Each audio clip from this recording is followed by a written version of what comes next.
شروع اللہ کے نام سے جو بڑا مہربان نہایت رحم والا ہے۔ قاف، قرآن مجید کی قسم کہ محمد صلی اللہ علیہ وآلہ وسلم پیغمبر خدا ہیں، لیکن ان لوگوں نے تعجب کیا کہ انہی میں سے ایک ہدایت کرنے والا ان کے پاس آیا تو کافر کہنے لگے کہ یہ بات تو بڑی عجیب ہے، بھلا جب ہم مر گئے اور مٹی ہو گئے تو پھر زندہ ہوں گے؟ یہ زندہ ہونا عقل سے بعید ہے۔ ان کے جسموں کو زمین جتنا کھا کھا کر کم کرتی جاتی ہے ہم کو معلوم ہے، اور ہمارے پاس تحریری یادداشت بھی ہے۔ بلکہ عجیب بات یہ ہے کہ جب ان کے پاس دین حق آ پہنچا تو انہوں نے اس کو جھوٹ سمجھا، سو یہ ایک الجھی ہوئی بات میں پڑ رہے ہیں۔ کیا انہوں نے اپنے اوپر آسمان کی طرف نگاہ نہیں کی کہ ہم نے اس کو کیوں کر بنایا اور کیوں کر سجایا، اور اس میں کہیں شگاف تک نہیں؟ اور زمین کو دیکھو، اسے ہم نے پھیلایا اور اس میں پہاڑ رکھ دیے اور اس میں ہر طرح کی خوشنما چیزیں اگائیں تاکہ رجوع لانے والے بندے ہدایت اور نصیحت حاصل کریں۔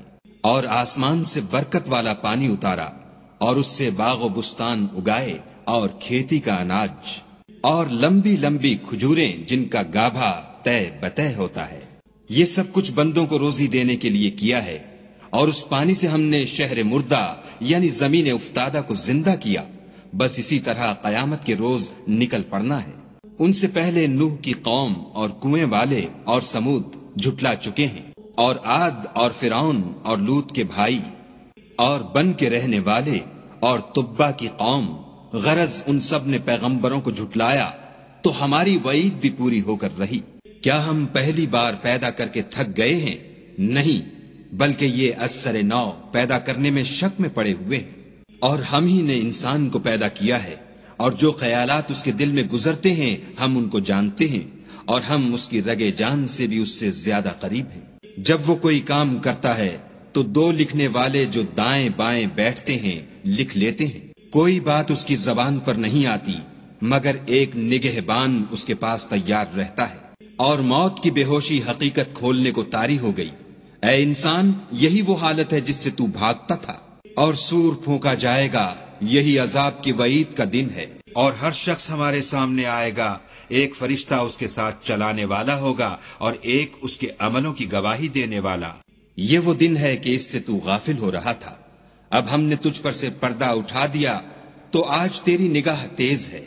اور اس کا ہم نشین فرشتہ کہے گا کہ یہ اعمال نامہ میرے پاس حاضر ہے۔ حکم ہوگا کہ ہر سرکش ناشکرے کو دوزخ میں ڈال دو۔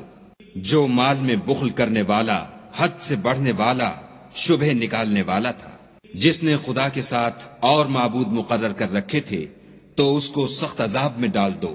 اس کا ساتھی شیطان کہے گا کہ اے ہمارے پروردگار، میں نے اس کو گمراہ نہیں کیا تھا بلکہ یہ آپ ہی رستے سے دور بھٹکا ہوا تھا۔ خدا کہے گا کہ ہمارے حضور میں رد و قد نہ کرو، ہم تمہارے پاس پہلے ہی عذاب کی وعید بھیج چکے تھے۔ ہمارے ہاں بات بدلہ نہیں کرتی اور ہم بندوں پر ظلم نہیں کیا کرتے۔ اس دن ہم دوزخ سے پوچھیں گے کہ کیا تو بھر گئی؟ وہ کہے گی کہ کچھ اور بھی ہے، اور بہشت پرہیزگاروں کے قریب کر دی جائے گی کہ مطلق دور نہ ہوگی۔ یہی وہ چیز ہے جس کا تم سے وعدہ کیا جاتا تھا، یعنی ہر رجوع لانے والے حفاظت کرنے والے سے، جو خدا سے بن دیکھے ڈرتا رہا اور رجوع لانے والا دل لے کر آیا۔ اس میں سلامتی کے ساتھ داخل ہو جاؤ، یہ ہمیشہ رہنے کا دن ہے۔ وہاں وہ جو چاہیں گے ان کے لیے حاضر ہے، اور ہمارے ہاں اور بھی بہت کچھ ہے۔ اور ہم نے ان سے پہلے کئی امتیں ہلاک کر ڈالی، وہ ان سے قوت میں کہیں بڑھ کر تھے، وہ شہروں میں گشت کرنے لگے، کیا کہیں بھاگنے کی جگہ ہے؟ جو شخص دل آگاہ رکھتا ہے یا دل سے متوجہ ہو کر سنتا ہے، اس کے لیے اس میں نصیحت ہے۔ اور ہم نے آسمانوں اور زمین کو اور جو مخلوقات ان میں ہے سب کو 6 دن میں بنا دیا، اور ہم کو ذرا بھی تکان نہیں ہوا۔ تو جو کچھ یہ کفار بکتے ہیں اس پر صبر کرو، اور آفتاب کے طلوع ہونے سے پہلے اور اس کے غروب ہونے سے پہلے اپنے پروردگار کی تعریف کے ساتھ تسبیح کرتے رہو، اور رات کے بعض اوقات میں بھی اور نماز کے بعد بھی اس کے نام کی تنزیح کیا کرو۔ اور سنو، جس دن پکارنے والا نزدیک کی جگہ سے پکارے گا، جس دن لوگ چیخ یقیناً سن لیں گے، وہی نکل پڑنے کا دن ہے۔ ہم ہی تو زندہ کرتے ہیں اور ہم ہی مارتے ہیں، اور ہمارے ہی پاس لوٹ کر آنا ہے۔ اس دن زمین ان پر سے پھٹ جائے گی اور وہ جھٹ پٹ نکل کھڑے ہوں گے۔ یہ جمع کرنا ہمیں آسان ہے۔ یہ لوگ جو کچھ کہتے ہیں ہمیں خوب معلوم ہے، اور تم ان پر زبردستی کرنے والے نہیں ہو۔ پس جو ہمارے عذاب کی وعید سے ڈرے اس کو قرآن سے نصیحت کرتے رہو۔